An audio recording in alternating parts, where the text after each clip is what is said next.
My name is Jennifer, a 32-year-old professional. My husband Donnie is 30 and also employed. We got married 2 years ago.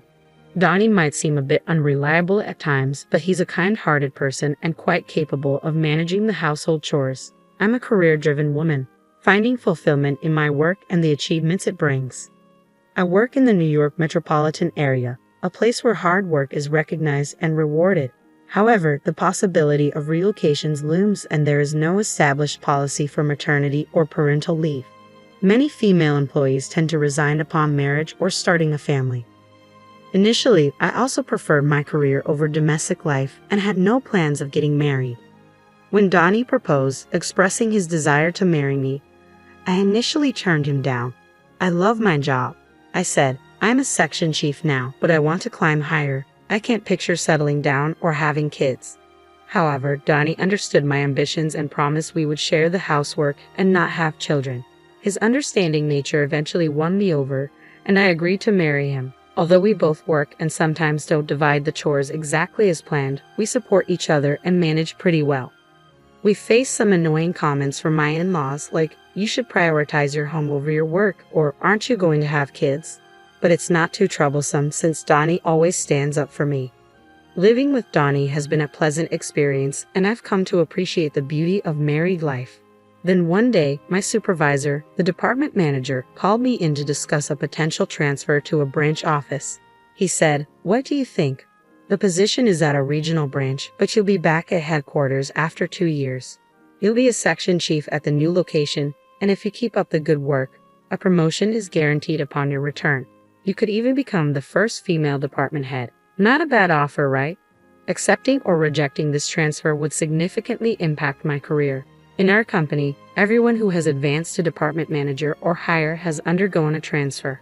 Refusing could mean staying at the section chief level with the risk of demotion or being moved to an irrelevant position. Before marriage, I would have jumped at this opportunity without hesitation. But now, as a married woman, I felt a bit restrained. I told my department manager, "Thank you for considering me. Personally, I would like to view this positively. However, since it involves a transfer, I need to discuss it with my husband. Could I get back to you after that?" He replied, "Oh, right, you're married. You can choose between going alone or moving with your family. Discuss it thoroughly. I'll be expecting a positive answer." When I got home, I talked to Donnie about it. "I've been offered a transfer," I explained. "I might have to go to the countryside, but if I work hard for 2 years, I can return here. If I continue to perform well, I can get promoted. I want to accept this offer if you're okay with it, Donnie. We can either move together, or I can go alone. What do you think?" Donnie seemed surprised at first, but after some thought, he said, "Your dream can come true if you accept this transfer, right, Jennifer? I can't move with you because of my job here, but don't worry about me. Go for it." With Donnie's encouragement, I informed the company that I would be moving alone for the transfer and began negotiating the terms and conditions. The company agreed to cover my relocation expenses. Additionally, they offered to treat my commute days home from the remote location as on-duty time and provided a decent benefits package. These factors convinced me to accept the transfer to the branch office. After receiving the official transfer order, I made the decision to relocate to the countryside.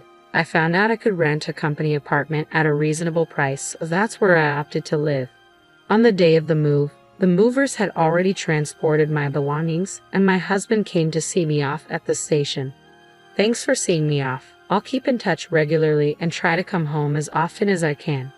"Yeah, I'll be waiting. Just because you're working remotely, don't overdo it." "Same goes for you. It's time to go. Take care." "Okay, I'm heading out." And so, my journey as a remote employee began. I had initially planned to return home during extended holidays and quieter periods, but trouble soon arose at the branch office shortly after my transfer. I can't take orders from a woman. I don't trust someone who just appeared out of nowhere. I encountered resistance from the local employees who refused to acknowledge my authority. Baseless rumors circulated about me, my directives were ignored, and even my phone calls went unanswered. In the midst of this, a serious mistake occurred in a project that one of my subordinates had been overseeing, deliberately excluding me from the process. The subordinate responsible was visibly shaken. Naturally, as their supervisor, I took full responsibility. I found myself consumed with rectifying the issue, offering apologies, not only to regain lost ground, but also to mend relations with my team. Witnessing my challenges, my supervisor offered some guidance. I've been through a transfer myself, so I understand what you're going through. It might feel unjust, but you can't simply impose your authority here. Effective communication, empathy, and building relationships laterally are key. Taking my supervisor's words to heart, I focus on forging horizontal connections by spending more time with everyone at the branch. Despite not initially being part of the neighborhood association, I discovered that the company's rental housing fell under its umbrella, prompting me to join. Before I realized it, I found myself struggling to carve out personal time and often unable to return to my home, where my husband patiently awaited my return. I kept in touch with my husband, but after a few months of remote work, it became increasingly difficult to reach him at night via phone or text. "I'm stuck at that office late every day. It's chaos," he'd explain. Exhausted, I often found myself drifting off to sleep. His explanations seemed plausible, and amidst my own busy schedule, I didn't think much of it, focusing my energy on my work, even during a rare slow period when I decided to return to our home in New York on short notice. I couldn't reach him, so I abruptly left my remote location and headed home. Upon opening the door, a strange feeling enveloped me. A woman I didn't recognize dashed to greet me, saying, "Justin, welcome back. If only I'd known you were coming home early, I would have prepared." The woman and I stood frozen, staring at each other in disbelief. Eventually, she broke the silence. "May I ask who you are? And who might you be?" "This is my home," I replied firmly. "There must be some misunderstanding. I live in this house," she insisted. After a feeble exchange of arguments, we decided to step outside to verify the house number. To my astonishment, the nameplate displayed the custom one I had ordered. "The key fits, and the nameplate is correct. This is my house. I'm going in," I declared. "Wait, what are you doing?" "Stop," she protested. Ignoring her protests, I pushed past and entered the house. Once inside, I immediately noticed the drastic changes. New curtains, different furniture, a complete overhaul of the interiors. In the living room, a framed photo captured my husband and the woman at a theme park. The kitchen held mugs unfamiliar to me, while the bathroom revealed strange toothbrushes and skincare products. Even the shower boasted women's shampoo and conditioner. As I inspected further, the bed linen sported a design I didn't recognize, and the wardrobe held only the woman's clothes, with none of mine in sight. My husband's belongings were tucked away in a room at the back of the house, as if the woman had seamlessly moved in and taken over while I stood there in shock. I swung the front door open. "I'm back. Lola, did you invite a friend over?" I asked. "Justin, thank goodness you're here. This woman just walked in like she owns the place," Lola exclaimed. The man the woman referred to as Justin was undoubtedly my husband. Catching sight of me, he looked taken aback. "What are you doing here?" he asked. "Donnie, since when did you go by Justin? Can you explain what's happening?" I confronted him. "What are you talking about? This is Justin, isn't it, Justin?" he replied hesitantly. "Well, you see, caught between us, my husband appeared flustered. "Lola, this man's real name is Donnie. Isn't that what's on your driver's license? And I'm Donnie's wife, Jennifer," I interjected. "That's not true. He told me he was divorced," Lola retorted. "Donnie, you need to explain everything clearly," I demanded. "Jennifer, you were hardly ever home, and I felt lonely. So I thought I'd give a dating app a try and met Lola," Donnie confessed. "I see. So Justin is your alias on the dating app?" I inquired. "No, it's not like that. I was worried about using my real name, so I used a fake one. But I kept my last name," Donnie explained. "And why lie about being divorced?" In Lola's dating app profile, she mentioned, "I've only ever attended all-girls schools and have never dated a man before. Looking for someone who's willing to be serious about a relationship with the goal of marriage." It really struck a chord with me, so I fibbed about being divorced to win Lola over, and we ended up moving in together. "Why on earth would you do that?" I exclaimed in disbelief. At that moment, my husband launched into a defense of his actions. "It's because you're always away for work. It's only natural for a man to crave companionship. We've been leading separate lives due to your demanding job and the overtime and weekend shifts. I just wanted a cozy home where my wife would be waiting for me with dinner ready," he explained defiantly. I was stunned by his confession, realizing that my perception of his supportiveness towards my career might have been misguided. But that doesn't excuse what you did. Your actions were despicable. If you wanted to be with someone else, you should have had the decency to end our marriage first. Why didn't you do the right thing? I demanded. I cared for both of you. I never intended to leave either of you, my husband defended himself. After everything you've done, it was inevitable that I would find out when I returned. It's beyond belief that you thought you could deceive me, I shot back. Well, if you had kept your promise and returned home, none of this would have happened. Your absence pushed me to seek companionship elsewhere, he argued. What nonsense. I've explained to you how demanding my work has been, I retorted. Our argument escalated into a heated exchange, with the woman my husband had been involved with standing there, visibly shaken. She realized she had been deceived by a married man and dragged into his deceitful game. So it was all a lie? You've made a fool of me. I'm leaving right now, she declared, storming out. Lola, please, just hear me out, my husband pleaded as he attempted to halt the other woman, who was hastily packing her belongings. Don't you dare touch me with those deceitful hands of yours. I can't trust a single word that comes out of your mouth, she spat back, her voice laced with anger and betrayal. With a final curse directed at my husband, the other woman stormed out, heading for her parents' home. Fuming with anger and a desire for retribution, I resolved to punish my husband for his infidelity. Gathering evidence meticulously, I amassed a collection of proof to take back with me. Upon returning to my work assignment, I wasted no time in hiring a detective to uncover details about my husband's mistress. The investigation unearthed that she was the daughter of an executive at a company closely associated with my husband's business partner. Armed with this information, I instructed my lawyer to dispatch evidence of the affair to both my husband's residence and the other woman's parents. Upon receiving the incriminating documents, my husband vehemently protested, expressing his reluctance for a divorce. Unmoved by his pleas, I braced myself for a protracted legal battle, even considering the possibility of taking the matter to court. Unexpectedly, the other woman's family reached out to my lawyer, prompting us to arrange a meeting at their office.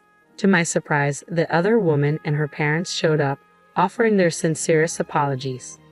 We are deeply sorry. Our daughter's actions have caused you immense trouble, and we take full responsibility for that. She has always been sheltered and quite naive about the world. Despite our efforts to arrange a marriage for her with someone we deemed suitable, she longed for a more liberated love. She met your husband without our knowledge and unfortunately got carried away without truly understanding who he was. She mentioned meeting a divorced man on a dating app and expressed a desire to move in with him. Despite our pleas for her to cease contact with him, she refused to listen. She became so entangled in her fantasies that she ran away from home to be with him. Upon realizing she was the other woman, she was devastated and has since sought therapy. We are prepared to offer you a settlement of $50,000, and we kindly request that you keep this matter confidential. With solemn expressions, the other woman and her parents extended their hands, shaking mine firmly. I appreciate your apology. However, I'll accept it under one condition. I'm in the process of pursuing a divorce, but my husband is unwilling to agree. If you're willing to cooperate by providing testimony if this escalates to a trial, then I'll agree to the settlement, I stated firmly. We agree to cooperate, but we're concerned about our daughter's future. We prefer to avoid any permanent legal repercussions, they responded. Fortunately or unfortunately, my husband's workplace is a client of yours, I revealed. In an unexpected turn of events, the woman my husband had been unfaithful with and I formed an unlikely alliance. Together, we plotted to teach him a lesson. His workplace would soon face a crisis due to his altercation with an executive at one of their client companies. Naturally, all blame would fall squarely on my husband. Meanwhile, back at home, his parents remained oblivious to the turmoil, attempting to reach out to him as they always did. Jennifer isn't answering our calls, and she won't return them either. Is she so wrapped up in work that she's forgotten about us? When is she planning to come back? We miss seeing our grandchild, his mother lamented. Mom, you don't understand. I cheated on Jennifer while she was away on assignment, and now it seems like we're headed for a divorce, my husband confessed. His mother's response was surprising. That woman who neglects Donnie to focus on her job is to blame. Perhaps it's best if you break up with Jennifer and reconcile with the woman you had the affair with, she suggested.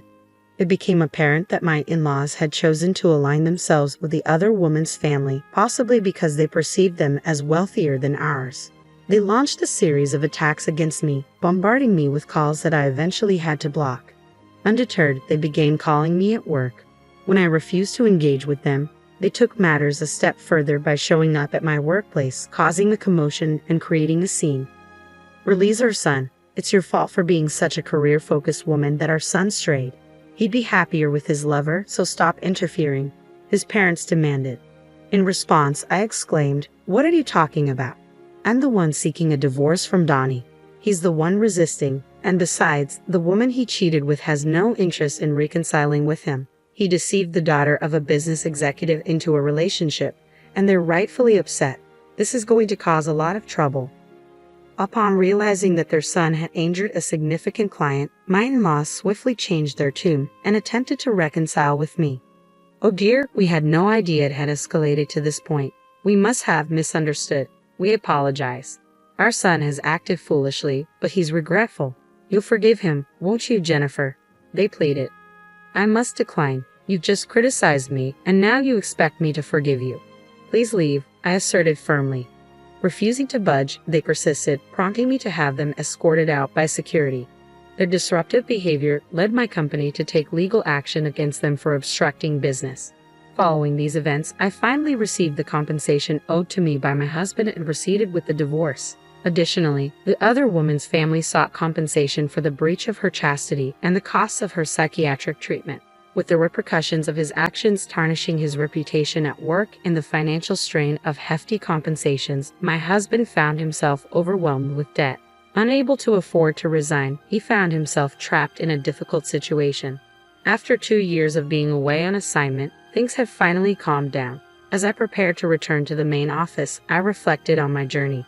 Successfully completing my assignment had been a significant achievement, leading to my promotion to department manager. It dawned on me that had I not taken on this assignment, I might still be stuck in a loveless marriage. Yet deep down, I knew that a man like him would have strayed sooner or later, and conflict with his parents would have been inevitable. Through this experience, I've come to understand that I'm better suited for the demands of work rather than the complexities of family life. Now, I find myself immensely fulfilled and content,